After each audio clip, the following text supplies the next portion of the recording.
আসসালামু আলাইকুম প্রিয় দর্শক, সকলকে স্বাগত জানাই অভিবাসী আপডেটের নতুন ভিডিওতে। যারা এই ভিডিওতে যুক্ত হয়েছেন দেশ এবং প্রবাস থেকে, জানিয়ে দেব গত 24 ঘন্টার আপডেট ইনফরমেশনগুলো। যা জানার পর বুঝতে পারবেন বর্তমানে ইউরোপে আসা এবং ইউরোপের দেশগুলোর সিদ্ধান্ত আপনার সিদ্ধান্তের ক্ষেত্রেও সহযোগিতা করবে। সেপ্টেম্বর মাসের 23 তারিখ আপনি নিজে দেখছেন, একজনকে দেখাতে ভিডিওটি এখনই শেয়ার করে দিন। চ্যানেলটি সাবস্ক্রাইব করুন, ফেসবুক পেজটি ফলো করুন আমাদের প্রতিদিনের ভিডিও প্রতিদিন দেখার জন্য। আপনি কোন দেশ থেকে এই ভিডিওতে যুক্ত হয়েছেন তাও কমেন্টস করবেন, ইনশাআল্লাহ আপনার কমেন্টসে রিপ্লাই করবো আমরা। এশিয়ান বোর্ড রিপোর্টের প্রতিবেদন অনুযায়ী গত 24 ঘন্টায় রেকর্ড সংখ্যক গেম হয়েছিল, যেটা তুরস্ক থেকে গ্রিসের উপত্যকা দ্বীপগুলোতে। আর এই সময় রেকর্ড সংখ্যক অভিবাসী বিপদের তথ্য সহযোগিতা চেয়েছে আন্তর্জাতিক কেন্দ্রীয় সংস্থাগুলোর কাছে, যেখানে ছোট্ট শিশু থেকে নাবালক নারী বৃদ্ধ অনেকে ছিল, যাদের মেডিসিন সংকট দেখা দিয়েছে, পানির সংকট দেখা দিয়েছে সহ আরও বহু ঘটনা। এই পরিস্থিতিতে গ্রিস কর্তৃপক্ষ এখনো কোনো সহযোগিতা বা উদ্ধার তৎপরতা চালায়নি, যা নিশ্চিত করেছে এশিয়ান বোর্ড রিপোর্ট। ইনশাআল্লাহ পরবর্তী আপডেটে আমরা আরও যুক্ত করব আপনাদের সাথে। এদিকে IOM এবং ইন্টারন্যাশনাল এনজিও সংস্থা সহ ইউনিসেফের রেফারেন্স থেকে যেটা নিশ্চিত করা হয়েছে, গত 10 বছরে 5000+ শিশু যেটা ভূমধ্যসাগরে নিখোঁজ এবং মৃত্যুর মুখোমুখি হয়েছে, যার জন্য তারা স্পষ্ট ইউরোপ ইউনিয়নকে দায়ী করছে।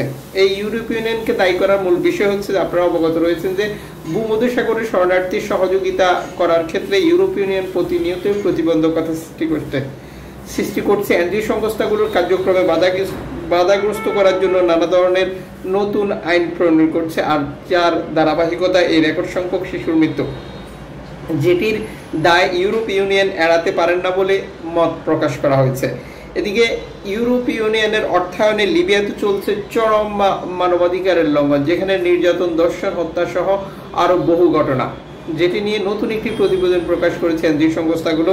দেখা যায় লিবিয়া ভূমধ্যসাগর থেকে আটককৃত অভিবাসীদেরকে আটক কেন্দ্র রেখে কি নিষ্ঠুর আচরণ করছে।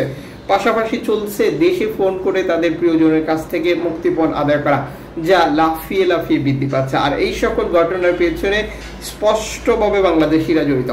তার মানে বিষয়টা হচ্ছে এরকম, বাংলাদেশিরা বাংলাদেশিদেরকে নিয়ে বিজনেস করছে। এই পরিস্থিতিতে আরো সতর্ক, আরো সচেতন হতে হবে, অনাকাঙ্ক্ষিত ঘটনাগুলো যাতে পুনরাবৃত্তি না হয়। এবং অবশ্যই গেম দেওয়ার ক্ষেত্রে, অবৈধভাবে আসার ক্ষেত্রে সতর্কতার বিকল্প কোনো রাস্তা খোলা নেই। এদিকে এনজিও সংস্থা নাদির নিশ্চিত করেছে তাদের উদ্ধারকৃত 50 জন শরণার্থীকে নিরাপদে ইতালি দ্বীপ ল্যাম্পেদুসা হটস্পটে হস্তান্তর করেছে, আলহামদুলিল্লাহ।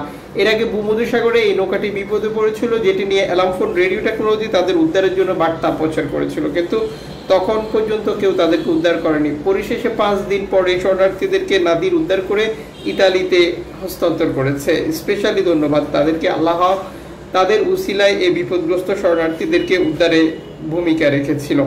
এদিকে ক্যানারি দ্বীপপুঞ্জে ল্যাঞ্জারেট 50 জন শরণার্থী উদ্ধারের নতুন একটি তথ্য শেয়ার করেছে স্প্যানিশ কর্তৃপক্ষ মাইক্রো ব্লগিং সাইট এক্সে।